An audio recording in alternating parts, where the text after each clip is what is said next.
Shalom. First, I want to start off by giving all glory and honor to Yahweh, Ba'ashem, Yahweh Shai, Ba'ashem, Rakakadash. Double honor to teachers, others, and apostles of great millstone, likewise, brothers putting on this truth.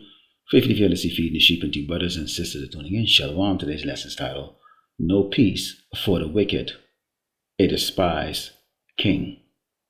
Now, I'm going to show you a couple video clips today, and the first clip is going to be concerning the meeting between Trump and Putin. But what you're going to see is the aftermath of this meeting, how the media really attacked Trump.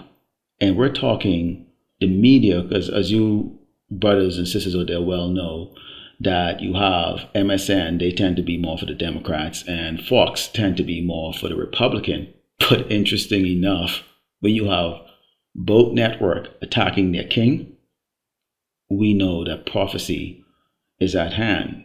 Before I play the first clip here, let's go into the book of Jeremiah 49 and starting with verse 13, and it reads, "For I have sworn by myself, said the Lord, Yahweh Shai, that Bozrah shall become a desolation and a reproach, a waste and a curse, and all the cities thereof shall be perpetual wastes. I've heard a rumor from the Lord, Yahweh Shai, and an ambassador is sent unto the heathen, saying, Gather ye together and come against her, and rise up to the battle. For lo, I will make thee small among the nation, and despised amongst men." Let's take a look at the word despised in the online etymology dictionary, and it means look down upon, scorn, disdain, treat with contempt. Now, when you take a look at this clip and hear the what the commentators think about the meeting, and you can see how the foreign king that came to see the Babylonian king, okay, meaning Putin coming to see Trump, you can see the interaction between them. You can see that this despise has already taken place, okay? So take a look at this clip. Wow, this press conference between Donald Trump and Vladimir Putin in Alaska could not have gone worse. Whatever went down in that meeting was a total disaster. Even Fox is saying that whatever the heck just took place was a utter failure, because Fox says they've never seen Donald Trump like that. And it seemed like Vladimir Putin just wanted to show up, take a photo with Donald Trump, and then leave and mock and humiliate the United States, while the foreign minister of Russia, Sergei Lavrov, shows up in a CCCP or USSR shirt, mocking the United States and Ukraine. So this press conference just took place between Donald Trump and Vladimir Putin.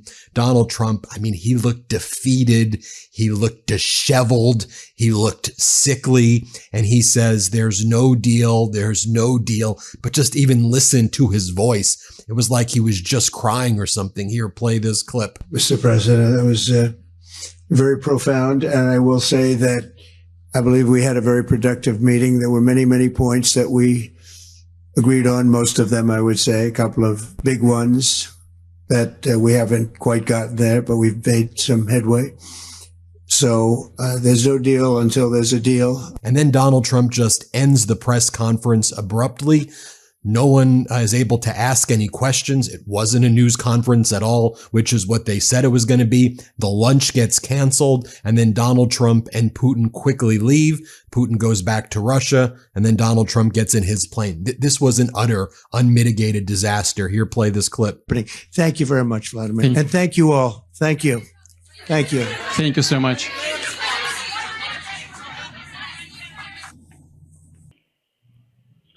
And as you saw in that, okay, you're hearing from these commentators in regards to how weak and pathetic that their Lord looks. You know, he's overweight, probably has like a 70-inch waistline. Okay, he looks unhealthy. He just looks very disheveled, like very out of it.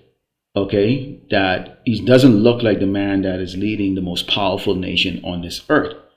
Okay, and that's because what? The Lord has made it very clear that he's going to bring, okay, the glory of this man down. He's going to bring this man down to a level in which these other nations that have been typically afraid of the power of the almighty, Babylonian Empire, Great Babylon America, they feel that this nation is no longer, the nation that the world has come to trust to lead them. This is the book of Matthew 10 and Psalms 34. Think not that I have come to send peace on earth. I came not to send peace, but a sword. This is the Mashiach speaking. For I am come to set a man at variance against his father, and a daughter against her mother, and a daughter-in-law against her mother-in-law. And a man's foe should be they of his own household. And so when you think about it as household, or you think about, the interaction of people, because the Lord is not bringing peace, to the earth, he's bringing a sword. You can see here locally, here in Great Babylon, America, that disagreement, that unraveling of working together cohesively is going to be taking place. In fact, when we go into 2nd Ezra 15 and start verse 13, we can see how this unraveling is already taking place right now. Now while this man is talking about, peace in Ukraine and, and Russia should get out of Ukraine and all those and all of this other things and trying to be the world peacemaker, in the meantime, you have war brewing here in Great Babylon, America. And that war is against the children of Israel, or so-called Blacks and Americans and Latinos. It says, they that till the ground shall mourn, for their seed shall fail through the blasting and hail and with a fearful constellation. Woe to the world and them that dwell therein. You see in the videos, and in fact, I want to show you a clip with these Edomites. They feel that they've been neglected, which they have. I think I give up.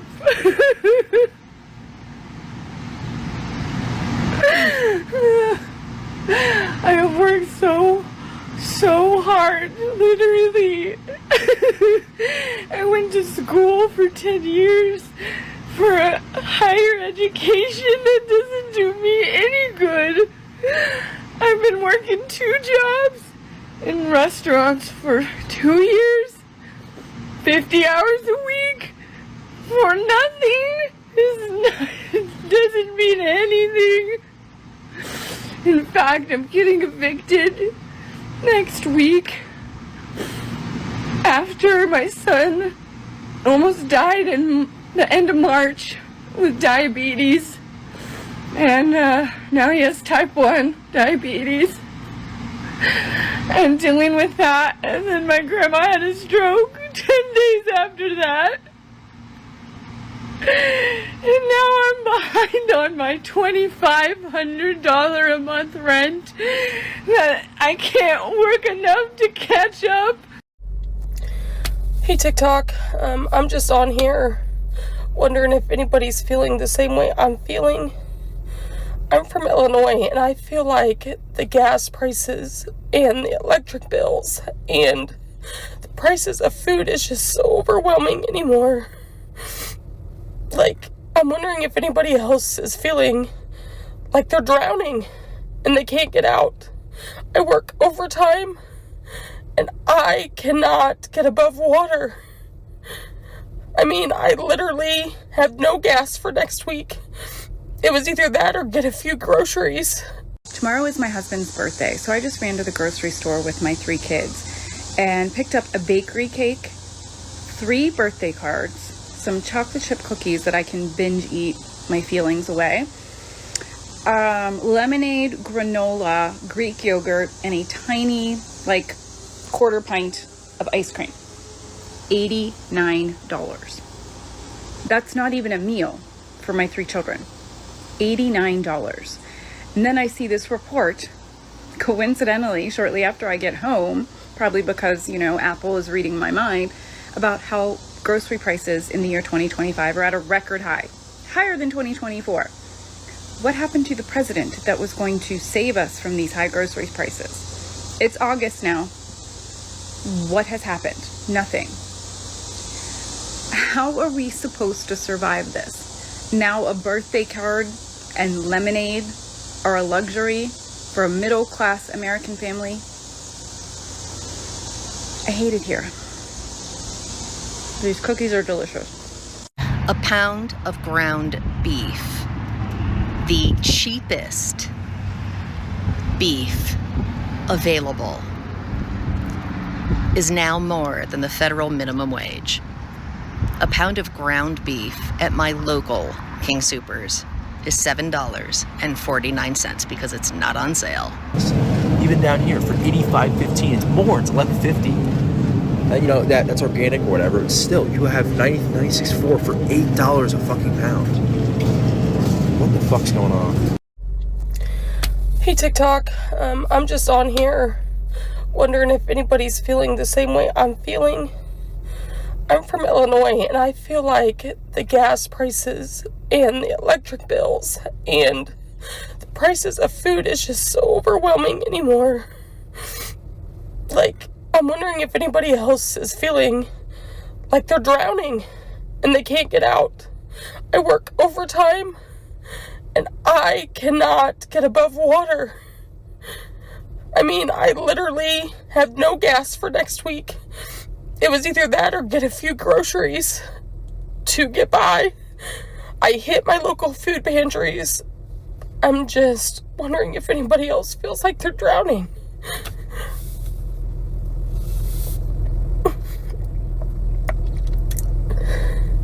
But anyway, I hope everybody has a great day.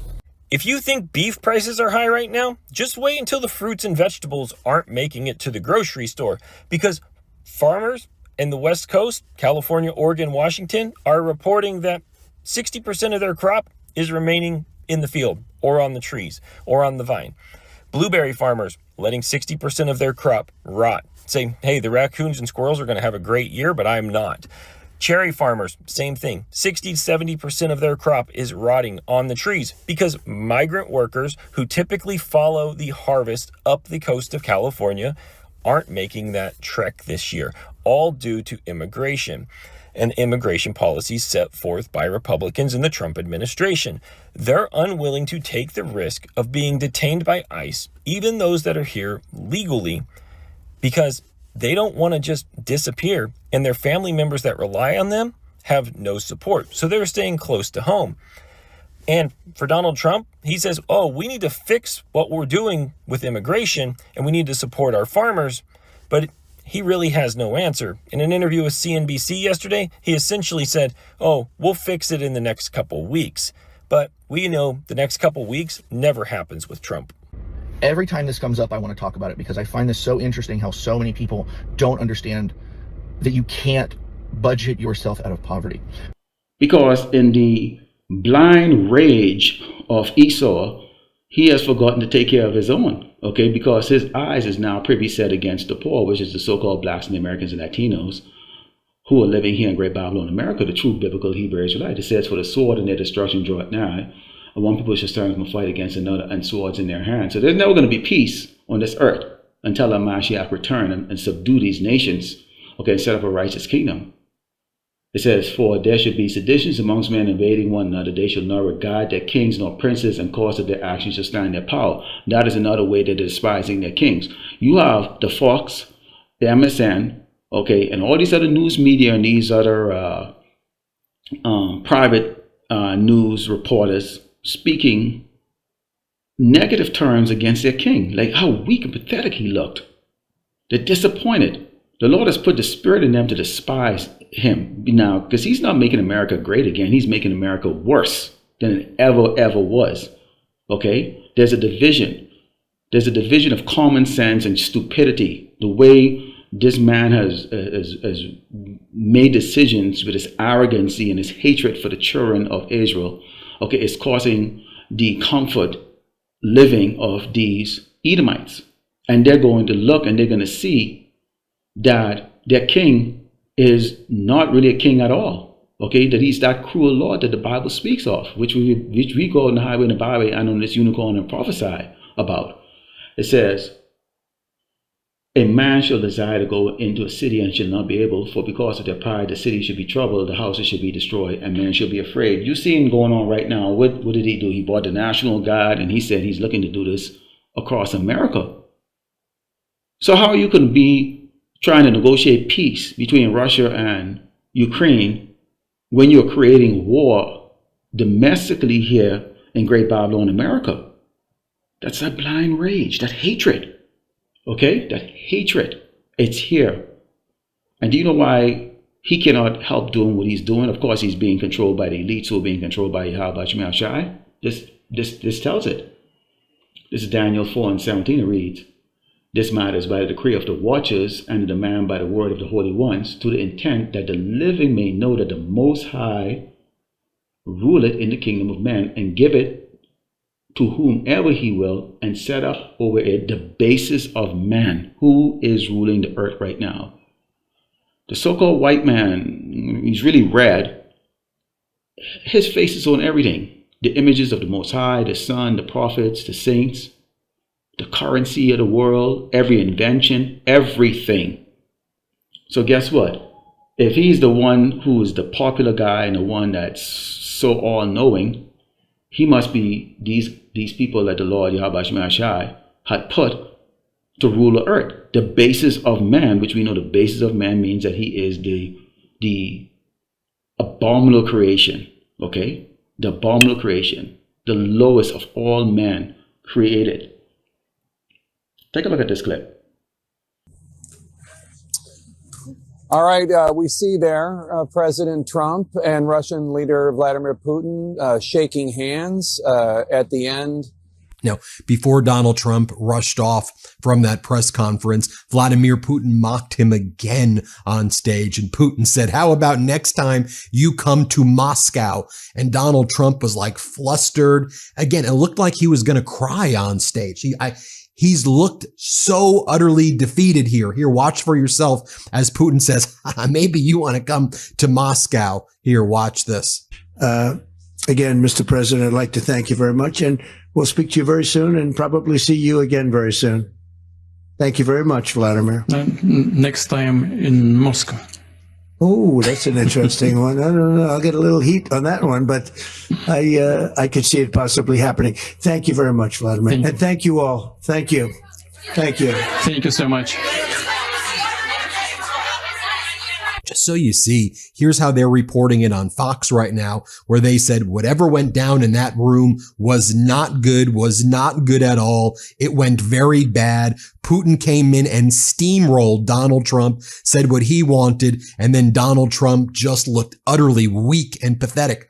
This is what Fox is saying. Here, play this clip. Happened back there. It was just very unusual, atypical, and I think we're all awaiting, the readout, because the way that it felt in the room was not good. It did not seem like things went well, and it seemed like Putin came in and steamrolled, got right into what he wanted to say, and got his photo next to the president and then left. Of course, that is only the piece of the picture that we have right now, and certainly President Trump, who is the host and who is the president, would not want to, I think, enable something that would make him look weak.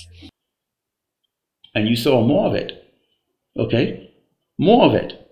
Both sides. Imagine that. So this, some of you hear us talk about second address constantly and talking about the fact that they're not going to regard the kings and, Egyptians against Egyptians. And you go, how is that possible? But you can see it right now.